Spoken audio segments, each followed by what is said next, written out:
horrific, devastating injury news out of Ohio State.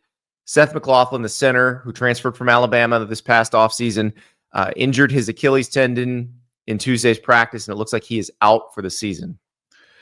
Yeah, if Josh Simmons being injured in the Oregon game at left tackle was the number one injury that Ohio State could not sustain, or the one that they would least likely want to lose, then this is number two. And it happens in the same position group, and that position group happens to be the position group on Ohio State's team that lacks depth. So when you talk about on a scale from 1 to 10, how bad this injury could impact the team, I think it's possible that we're up in the 7-8 range now. Like Josh Simmons was probably, I mean, this could even be a 9. And I know that Seth McLaughlin is probably more known, nationally as the person who was struggling to snap the ball correctly in the Rose Bowl last year. But if you actually go pull his game tape this year, he's like an All-American candidate. So now Ohio State's back to the drawing board in terms of how to fix that offensive line or how to align it after they feel like they kind of got past that Simmons injury by kicking out Donovan Jackson, the left tackle. So now you have to question, do you just put the backup center in? Do you put Carson Hinsman back at center after starting there last year? Do you just do a whole new shuffleboard? Like, what do you do? Like, at that position. And the thing that is difficult, and I don't mean to sound harsh, Andy, is that Ohio State had 2 weeks to try to figure out how to replace Josh Simmons after the Oregon game. They had a bye week before Nebraska, and in the 2-week period that they did it, they fielded a team that couldn't run the football and almost lost to Nebraska. So, going into a top 5 matchup at home with Indiana, couldn't think of worse news that Ohio State could receive this week. Yeah, it is very bad. And the question is, how do you fix it? And like you said, they had 2 weeks with Josh Simmons, and they had a guy in Zen Mikulski who was, they felt like ready for that job. They then put him in. He struggled, and then he got hurt, and then they had to shuffle, and then they found the 5 that they liked, and it looked like they were going to be fine. But to your point, this is the one injury they couldn't afford. And Seth McLaughlin has been playing great this season. This is like you said, I want to go back on that, because I think we don't talk about centers very often. He got into the spotlight last year in a way that no center wants to get in the spotlight, because let's just call it what it was. He had the yips, and he was snapping in an erratic fashion to Jalen Milroe. It cost them the Rose Bowl probably, but the change of scenery was probably necessary, and there were no snap issues at all this year. This is a guy who graduated, I believe he had a 4.0 graduating from Alabama with a finance degree in 2.5 years. Like, this is a very intelligent, very good player, and it's a massive loss. Remember, centers, I wish we had Cole Kublik on the show today. Cole's busy doing his own show, but Cole is a starting center at Auburn. Like, he could really accurately describe everything a center has to do, and especially against a defensive front like Indiana's, which is going to twist and do a lot of things that will try to confuse you. Having a new center in is tough. Now, you mentioned Carson Hinsman, who played center all last year for Ohio State, but he is right now Ohio State's starting left guard. So if you move Carson Hinsman, you're breaking in somebody new at left guard. But at least if you did that, you have someone who's played in big games at center before, because that would be a scary thought, to throw someone in who has not had to play in this situation at center before. Yeah, it will be interesting too, because the player that is the backup center is a kid from the Dayton area named Josh Padilla.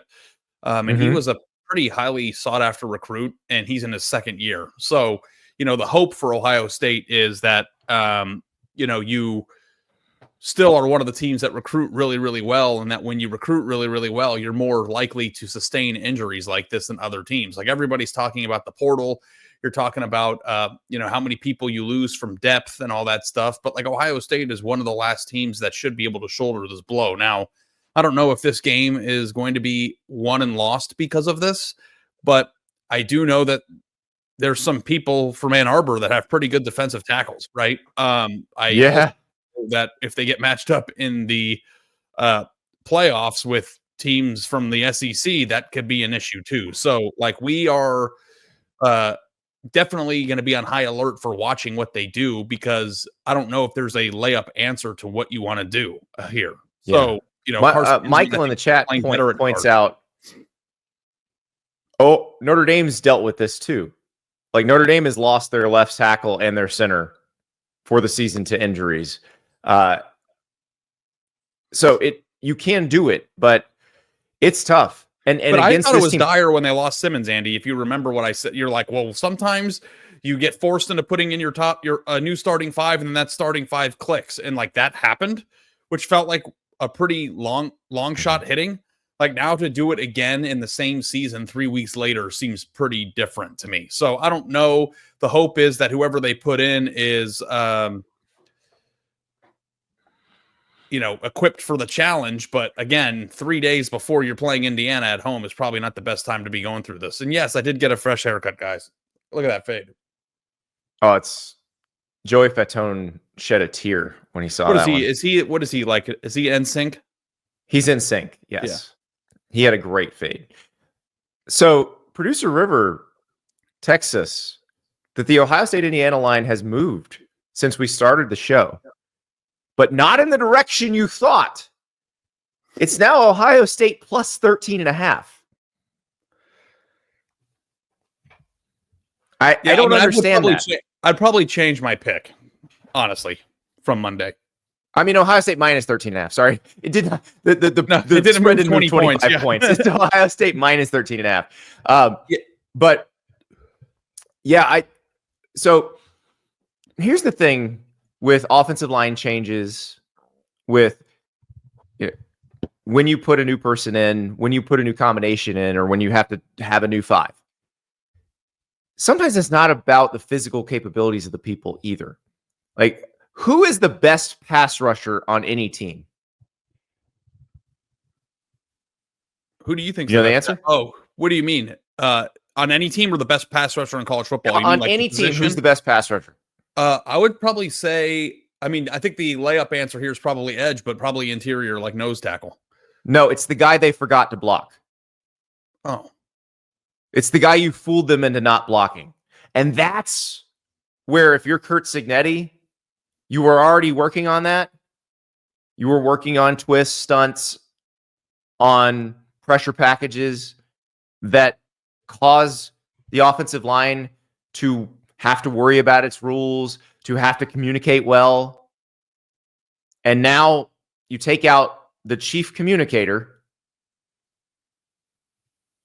and it becomes very difficult. Now, again, like we said, Carson Hinsman, if he winds up back at center, he's played in these big games before as a center. He's done this before. But it is going to be an issue. When we talked about the Nebraska game, that was an issue. You could see there were communication issues. There were breakdowns of who was doing what.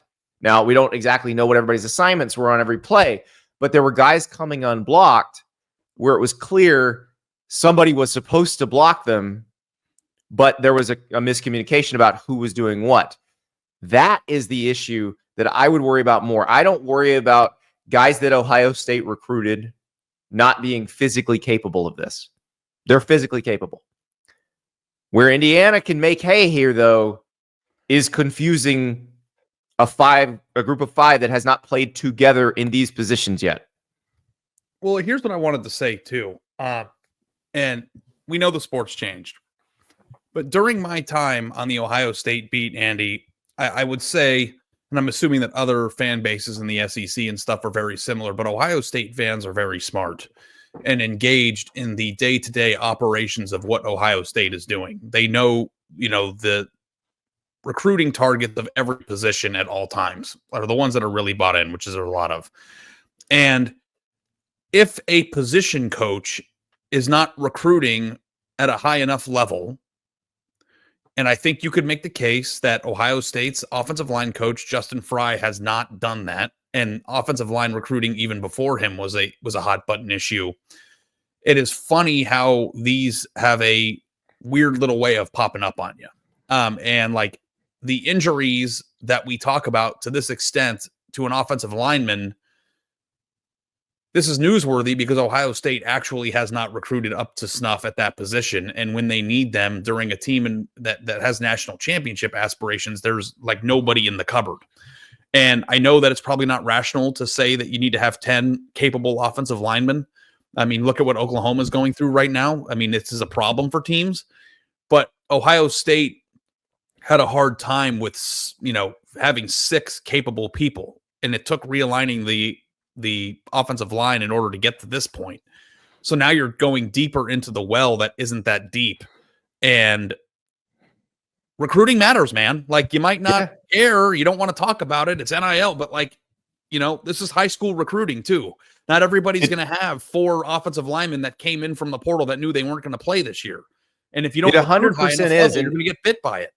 It 100% is. And the fact that the sport has flattened out has made this tougher for everybody, because Ohio State, Georgia, Alabama, those types of teams used to be able to weather stuff like this.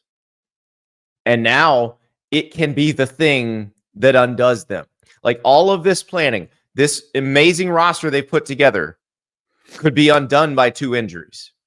And it's just an important thing to note that, every year that goes by, watching what Deion Sanders is doing at Colorado, talking about the salaries or the money that people are making in NIL, that it's very easy to take your eye off the ball on how important recruiting at the high school level is. But for the teams that are trying to compete for a national championship, recruiting really good players who are on your team as young backups is increasingly more important now. Because back in the day, when you recruited a high schooler, you might not need him for 2 or 3 years, but he's going to be on your team. But now, with all the people leaving, the first and second year players that you're recruiting are often in your 2 deep, which was never the case for Ohio State. And that's the case right now. So, you're going to get incoming transfers. If, like Oklahoma, for instance, you'll see them. They're going to probably go spend a bunch of money to get incoming offensive linemen to come start for them next year. But the thing about Oklahoma is they have, like, they fixed the offensive line recruiting philosophy issues actually a couple cycles ago. So they're going to have first and second year guys next year that are the ones you would have wanted to be your third and fourth year guys. They're going to have to go get out of the portal the guys that are your third and fourth year guys, but they're going to be okay on that front. So as you mentioned about offensive line, you want to have, like, ideally you want to have 10 capable ones. That's not possible in this day and age. But here's how I was just thinking about this. You should actually look at offensive line recruiting or offensive line management. We're not going to call it recruiting anymore. Management of your roster on the offensive line. Look at it in terms of a basketball team.